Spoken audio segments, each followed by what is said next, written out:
Un caloroso benvenuto dal telegiornale del quotidiano di informazione La Nazione Siciliana, Notizie.Sicilia, le notizie dalla parte delle siciliane e dei siciliani. Sullo stallo siciliano interviene Silvio Berlusconi. Giorni agitati nel centrodestra in Sicilia. Proviamo a ricostruire i fatti e a comprendere i possibili sviluppi. Alla conferenza stampa della candidatura di Cascio il 24 mattina vi sono assenze eccellenti e lo schieramento mostra tutta la sua debolezza. Mancano i cuffariani e tutta l'ala dei cosiddetti ortodossi di Forza Italia che rappresentano circa la metà del partito. E ovviamente mancano i lombardiani, l'UDC, Fratelli d'Italia e diventerà bellissima. A queste condizioni la sensazione di tutti è che se si dovesse verificare la convergenza di Fratelli d'Italia e diventerà bellissima sulla galla, non vi sarebbe storia e il primo ad entrare in ballottaggio sarebbe con ogni probabilità quest'ultimo. E la convergenza di Fratelli d'Italia verso la galla sembra ormai inevitabile. In Forza Italia Nazionale si fa allora strada la consapevolezza che la tragedia di uno scontro frontale è imminente e che la gestione Miccichè ha portato la coalizione in una situazione di stallo assoluto che rischia di compromettere molto più che le elezioni del Comune di Palermo. E arriva a sera l'equilibrato e da più parti auspicato intervento di Silvio Berlusconi, che avoca a sé la trattativa e di fatto apre a Musumeci. Uniti si vince, divisi si perde. Credo quindi che ci debba essere al più presto un incontro tra noi, Fratelli d'Italia, la Lega e le altre forze politiche del centrodestra per individuare e decidere delle candidature condivise. L'intervento risulta provvidenziale ed è seguito da una dichiarazione di disponibilità e di tregua di Ignazio La Russa. Fratelli d'Italia rinvia quindi di qualche ora il previsto annuncio di convergere sulla galla. Il 25 mattina vi è poi l'intervista rilasciata al Libero dalla leader di Fratelli d'Italia Giorgia Meloni. Se, dice la Meloni, dovesse saltare in Sicilia il principio della ricandidatura degli uscenti, non si vede perché dovrebbe essere mantenuto altrove. Mi auguro prevalga il buonsenso e si possa raggiungere un accordo. Si attende adesso l'incontro online dei tre leader, ma gli ultimi boatos annunciano la polemica assenza di Salvini, il quale se ne sarebbe lavato le mani, sostenendo che per lui se la devono sbrigare i siciliani. Da ambienti interni alla Lega la spiegazione sarebbe motivata dal feroce scontro interno tra il segretario regionale Minardo e l'ex PD Luca Sammartino, nemico giurato di Musumeci, e dalla incapacità e mancata volontà di Salvini di sbrogliare la matassa.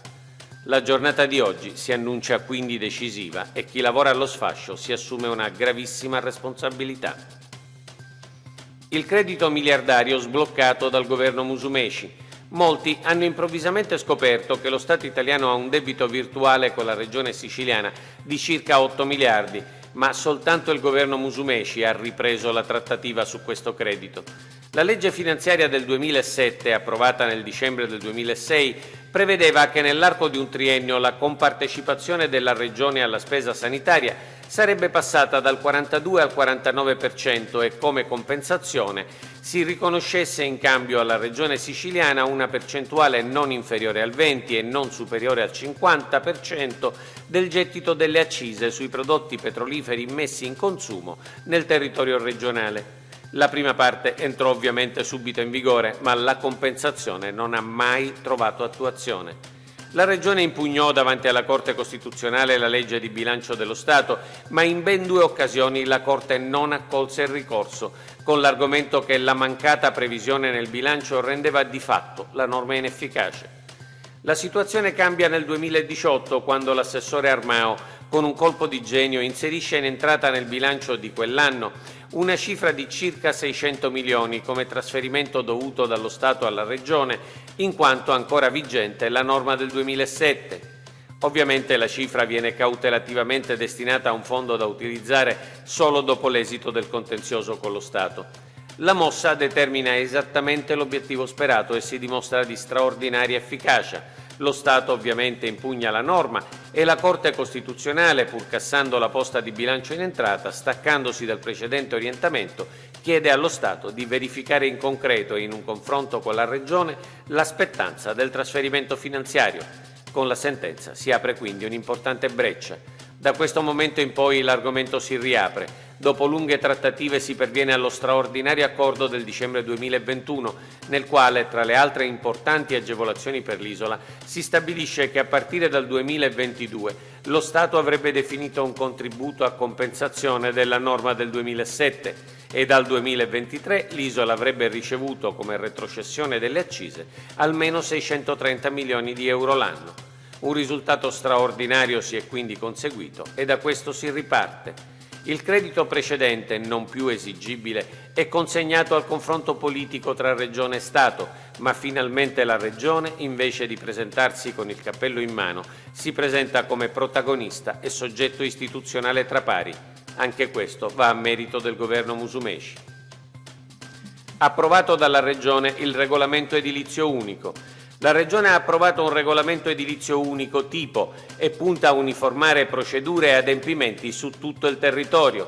Tale regolamento è finalizzato a uniformare in tutto il territorio regionale i regolamenti edilizi comunali, in modo tale che si abbiano gli stessi principi generali fondati su un insieme di procedure omogenee di attuazione dell'attività edilizia.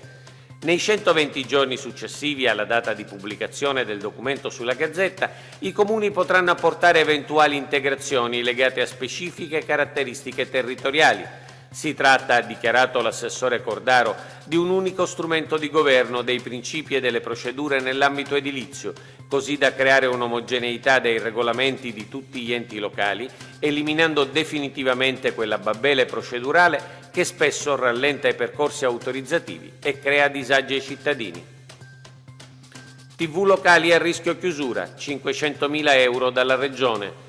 Un sostegno dalla Regione alle emittenti televisive siciliane a rischio spegnimento, colpite dalla recente normativa nazionale di riordino del sistema televisivo nell'ambito del passaggio al digitale terrestre di ultima generazione.